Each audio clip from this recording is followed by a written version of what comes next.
Welcome to Popcorn Moments, a father and son movie review podcast, where we share our true and honest first impressions, fun and freely for children and adults alike. So go ahead, grab your favorite candy, fill up a thirst-quenching beverage, and slather a large bucket of popcorn with butter, because this is a review that you're gonna want to chew until the very end. Spoiler alert. Because kids say the darndest things, and even I don't know what my son will say during these reviews. Fair warning, but fun nonetheless.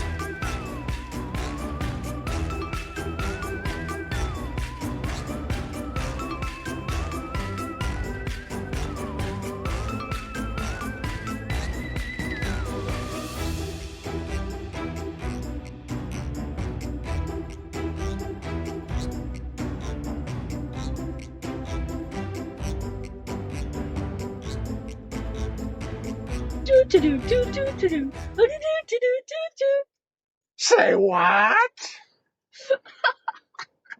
Spoiler alert, everybody.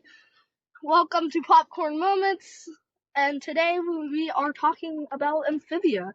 Last week we talked about Gravity Falls, but when we published this, we were kind of late on time and we have to publish both of these together. So, let's get right into this popcorn moment. Also, we're going to have a little special thing that we were trying to think about during the beginning, but I didn't really classify it as a popcorn moment thing that's good enough for the whole time. One thing I like to say, though, this is brought to you by Orville Redenbacher. Thank you, Orville Redenbacher. We do enjoy your popcorn as well. What? If you like this, go ahead and follow us and back us. We'd really appreciate it. I don't even know what he's talking about. Orville Redenbacher, you just ate a bag of their popcorn earlier.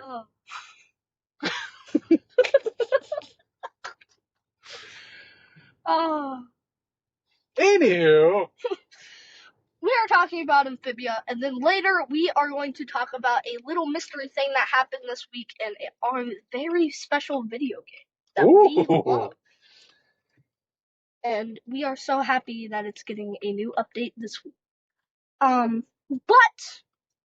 never mind this, let's get straight into our Amphibia nonsense. Now, Dad, what is your favorite episode? So, we talked a lot about Gravity Falls last time, yes? Yes. A lot of the people who follow our show do not realize that a lot of the people that make these shows seem to like to cross over from time to time. Yes. I do thoroughly enjoy the Wax Museum that had the Anne on display and the Grunkle Stan character as well, Frog, who ran his own mystery shack in the world of Amphibia. Which is, by the way, if people don't know, it's a frog world with like frogs, toads, and newts, and they all live in harmony. You really sold that. What? What do you mean? What makes it special? What's this world that?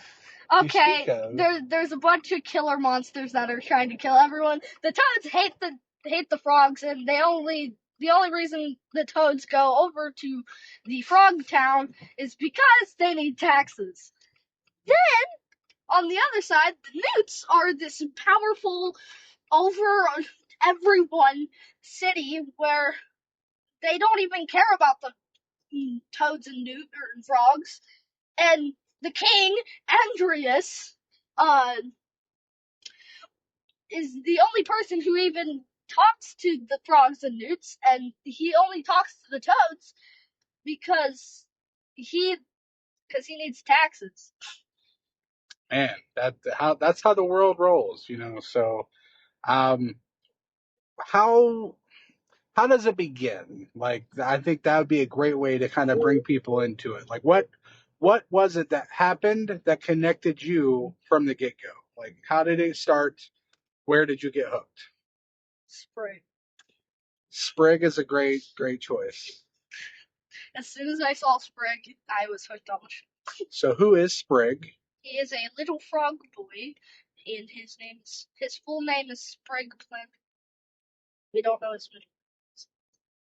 At least I don't think we do. Now, did you laugh out loud when you realized he had red hair like you? Yes. Because you don't see his red hair at the beginning. Yeah. But the whole reason that this is started, the whole reason this Anne person, who we end up loving towards the end of the show, She's awesome. the only reason She's awkward. I think that's also what we like about her. the only reason she is in this frog world. Why? It was her birthday, yes? It was her birthday. And a friend named Marcy? Marcy. And Sasha? No, Marcy, just Marcy, was moving. Yes. And she was sad. I mean, it sucks to lose your friends when they move away, so I get it. So she ended up making Anne steal this music box as a this weird music box as a gift for her as a birthday present. Turns out this music box is from a faraway world that lets you travel interdimensionally through different worlds so that you can become this world travel. But for them, they did it on accident. And Marcy didn't even think it was good work. That's true. But now they're in a world full of frogs, toads, and newts. So, now that we've talked about your favorite episode, what happens to them to get there, I think it's time for my favorite episode. Yeah, hit us with it. Now, this is a hard one. This is my favorite show. By the way. It really is. You can always go back to it. My favorite episode is, I think, the True Colors. Okay, so what happens in True Colors? It's a very crazy episode. That's why it's my favorite. It's one of the longest, I'm pretty sure. What happens in this episode is it starts off, Sasha betrays the friends again. That's a spoiler alert. Sure. Definitely always had to throw that out there. Sasha just, again, as I said, Sasha betrays everyone again with the Toad Captain Grime, who Grimesy. Who they then tried to lock up Anne and the friends. Anne doesn't want that to happen.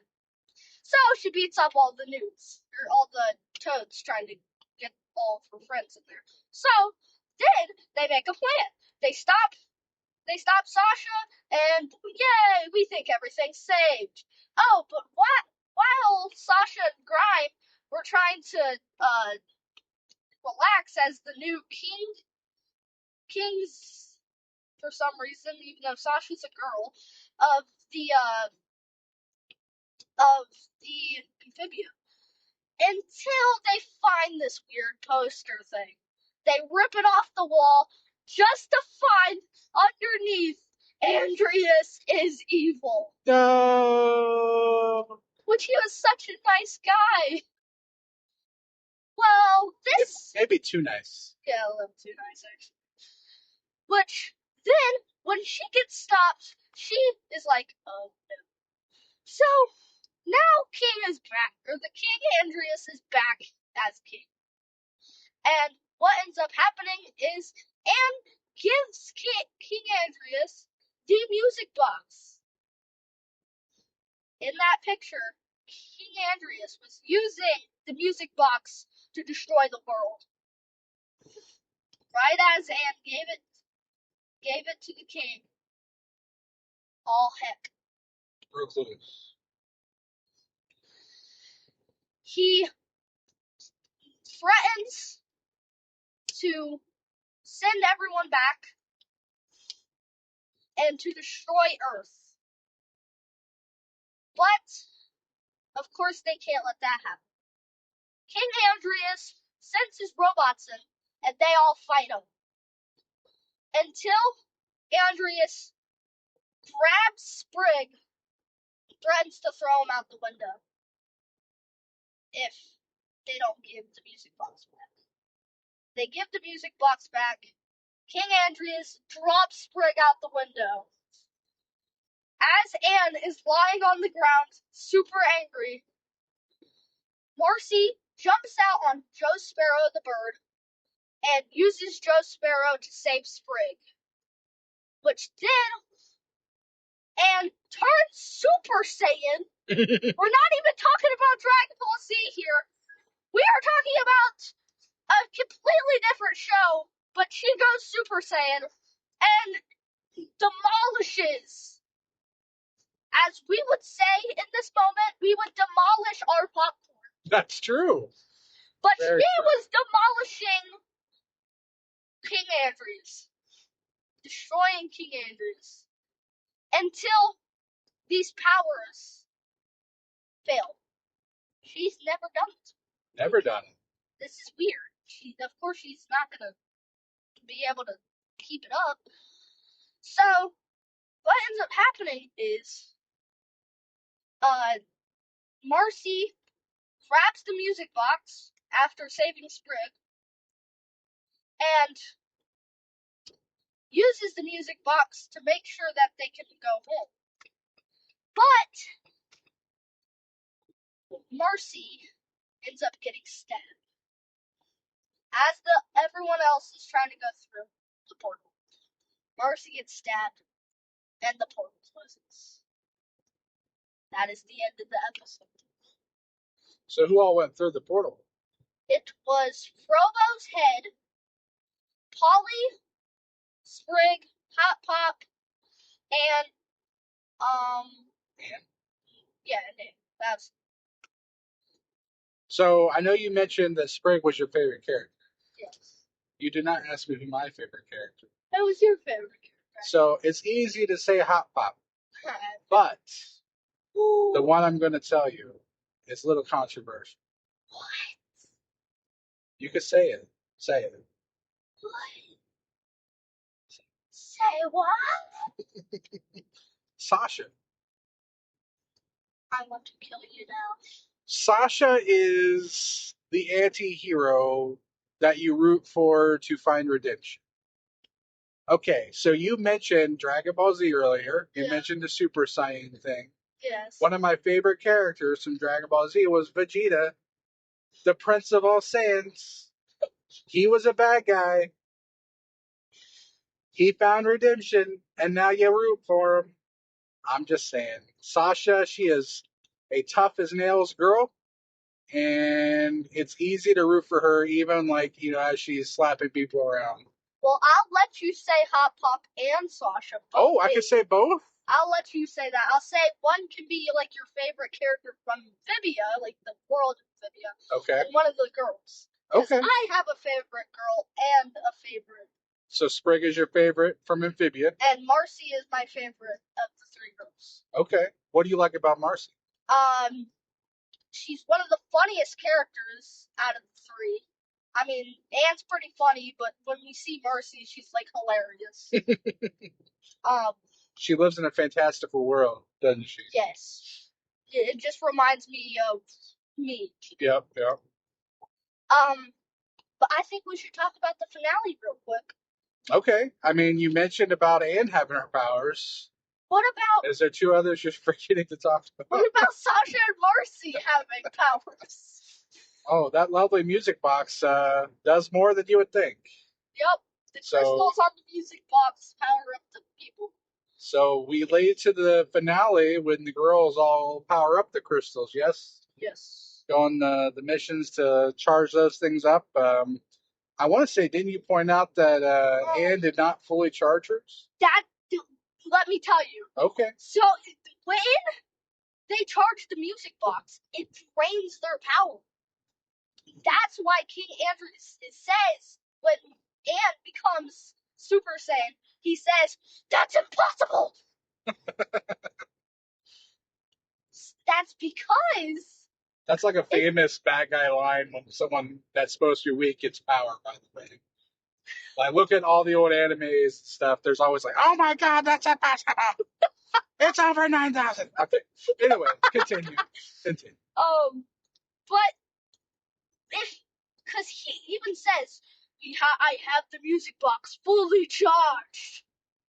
And he doesn't. Right. So, the reason he says it's impossible is because if they were to actually fill the whole thing, they wouldn't be able to have their powers.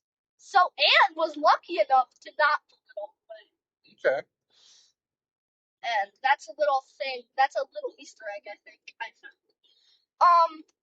But yeah, the core is a giant thing. It takes over Marcy, turns into Darcy. You don't really need to care about that. But then he takes over the moon. Yep. You could even say he's Groot.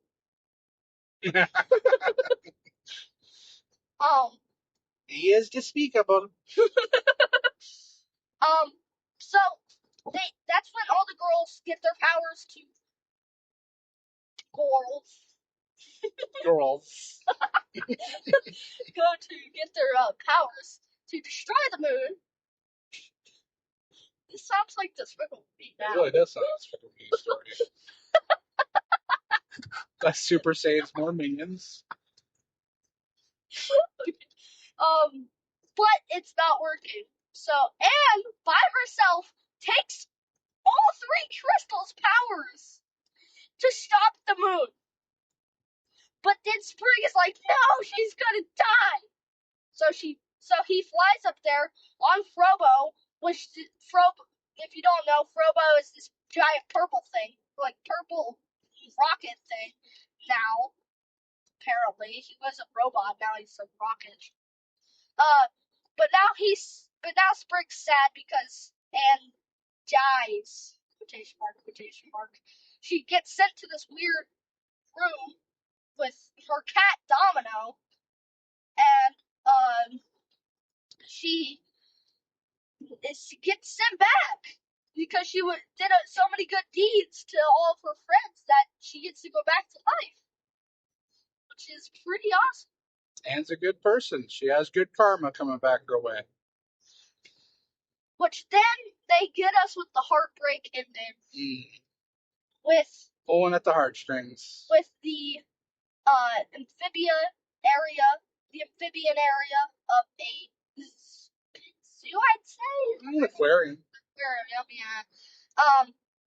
Where they have the newts, they have the tower, they have an area that says Utopia, they have an area that says Portwood. And that's inside the real world, yes? Yes, and then they see, and then back, if you look all the way towards the end of the screen, you'll find the Olms.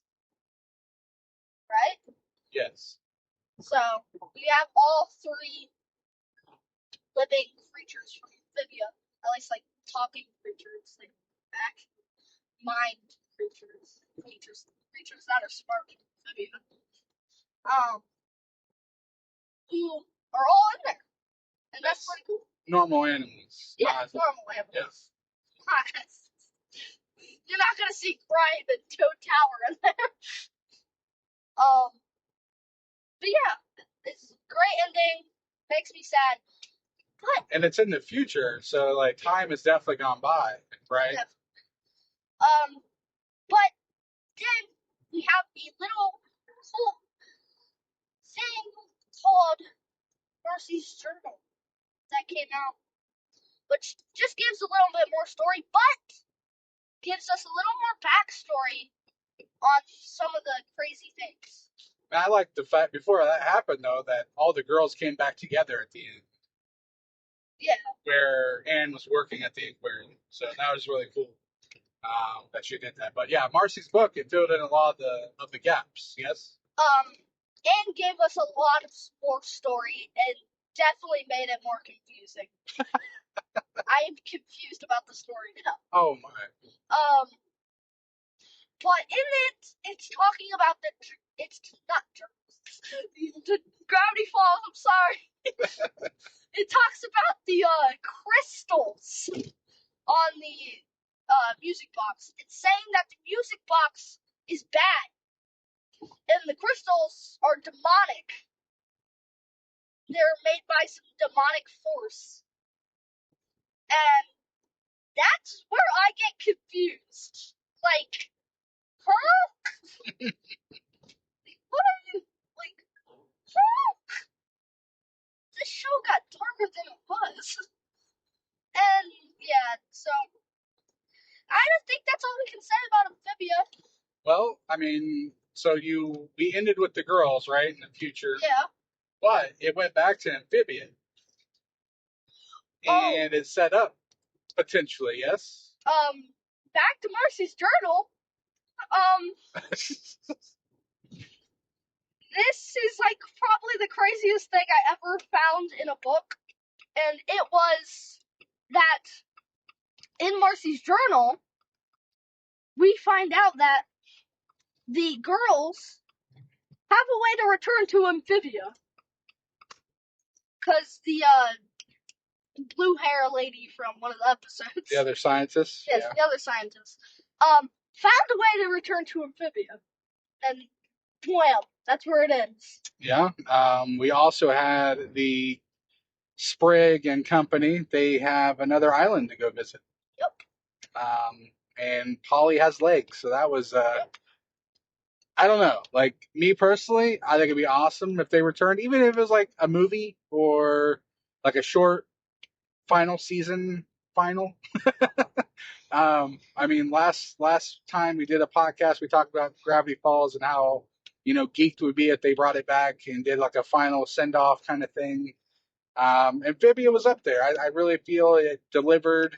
The weirdness, the stuff we like that. Heroes you can get behind, anti-heroes that you can get behind, even villains, like the bad guys that were in there. Grimes is a bad guy. We start to like him. And just like the adventures and the mishaps and the different schemes that Sprig and everybody gets into, seeing Hot Pop be changed over time. He was really set his ways, but he really opened up to Anne and so forth. So I just feel that show really gave us something to get behind. So what do we rate the show? I mean, what do you rate the show? Is it a 10, 10, 10? No 10, 10, 10? Okay. 8. An 8. That's fair. I could get behind an 8. Now time for the secret. This can be our extra bite of popcorn for you. Yes. So video games that we are playing randomly and all the time, yes. Especially this season with Marvel and Fortnite. Well, this weekend we had once again another live event for Fortnitemares. Didn't really know how I connected to Fortnitemares, but it was still really cool. Doom, Dr. Doom. What happened was there were these Stark industry things, and they launched at this smoke tower next to Doom Castle, and Doom appeared, and then there was the cinematic cutscene where Doom almost killed Captain America Jonesy. Jonesy! Who we all thought was gonna die. We really did. He even got unibeamed or whatever beamed at, and we really thought he was about to die there until Hope jumps in the way, uses the Captain America shield, and gets magma shield. She burned her arm up. I know. Did you see that? It's crazy. And then he picks her up, and she throws the magma shield right at his eye. Mm-hmm. And then we had to fight a giant Doom that everyone ended up killing in an hour. We went in, we fought him, and it felt like nothing came off of his health. And then everyone obviously got caught in the storm, and we all died, and we had to get back into it. But still, every shot that we felt like we were delivering, I don't know. I didn't feel like a lot was coming off of him. Not enough to where I thought it was going to be over in an hour. And then his mask came on the ground after we sent him to another dimension using one of the rifts. Yep. That was still there, and it actually teased on which areas are going to be new in Fortnitemares, because in I think Brawler's Battleground, Restored Reels, and Grand Glacier, there are Stark beacons that have pumpkins around them, and that's hinting at which ones are going to be Fortnitemares. So. Now, I know what you said we're getting with Fortnitemares, but you know the skin that I want badly.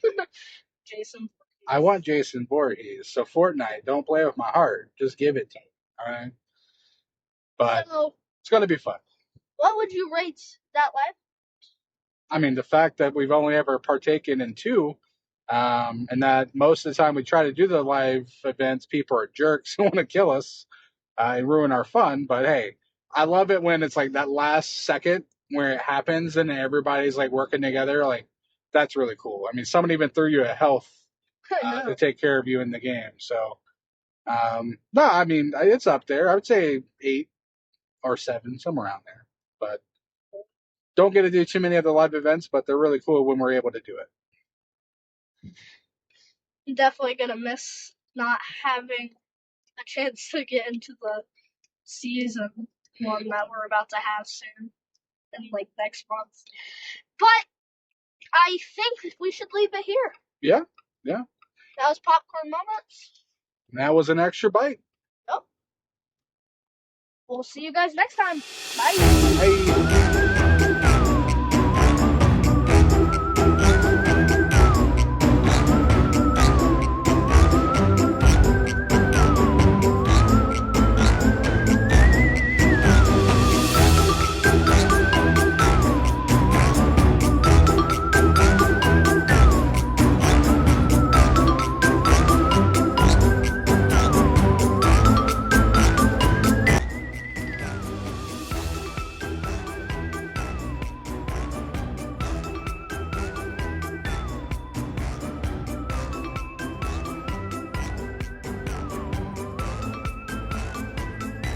Again, this was Popcorn Moments, a father and son movie review podcast. Thanks for listening. As always, keep an eye out and come hungry for our next helping of Popcorn Moments.